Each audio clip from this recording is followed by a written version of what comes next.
In this technology advanced and fast-paced world, the Internet of Things plays a significant role in many different fields. Even in developing countries such as the Philippines, the Internet of Things contributes greatly to environmental conservation, for example, the Lawin Forest and biodiversity protection systems. They use the Internet of Things to track endangered plants and animals in the forests of the Sierra Madre.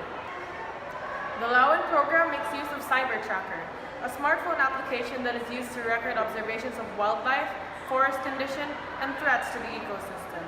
It also makes use of the software SMART, or Spatial Monitoring and Reporting Tool. SMART automatically creates reports based on the data gathered and observed, which are then presented to local authorities and conservationists. With the reports given, instead of conducting checkups of the area, which are more time-consuming, the respective authorities can make necessary adjustments to conserve the ecosystem and biodiversity in the forest.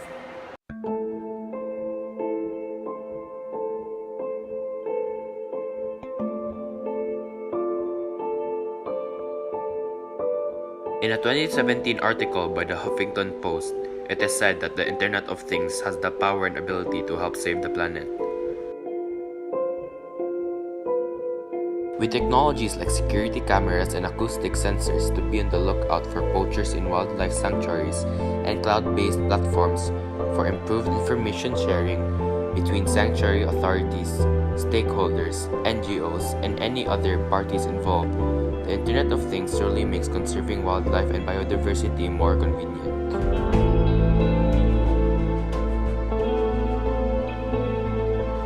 According to the MSc Biodiversity, Conservation, and Management class block, the Internet of Things is defined in two components. 1. Digital sensing technology embedded into surrounding things, such as temperature or gas sensors, GPS, or video and audio data collecting devices. And 2. A networked communication system that shares the digital sensors information through nodes and connections. With these two components, a number of new environmental initiatives have started to employ IoT projects for conservation. Some examples include microchips on buildings or in streams that can monitor and relay data about air pollution, nuclear radiation leaks, floodwaters, and even E. coli outbreaks.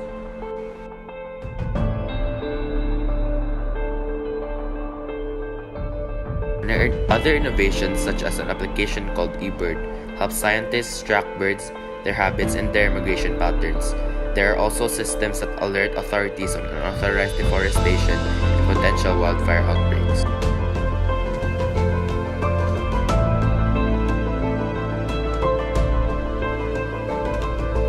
Not just limited to terrestrial wildlife, the Internet of Things can also help conserve the biodiversity and ecosystems of the sea.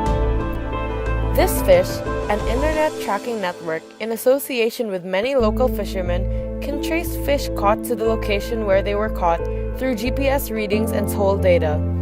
Using this, bad fishing behaviors can be detected and stopped. Another application, FishPal, provides reports on the type and quantity of fish caught daily and monthly that can be checked by local fishing departments.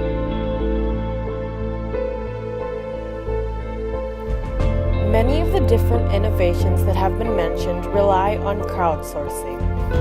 Crowdsourcing is the practice of obtaining information or input into a task or project by enlisting the services of a large number of people, either paid or unpaid, usually via the internet.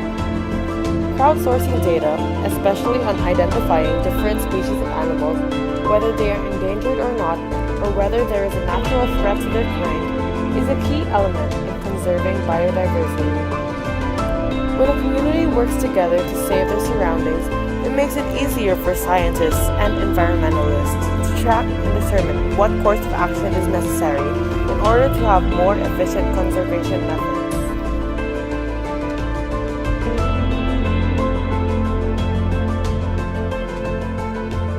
In conclusion, the maintenance and conservation of biodiversity in various areas of the world owe much of their success to the Internet of Things.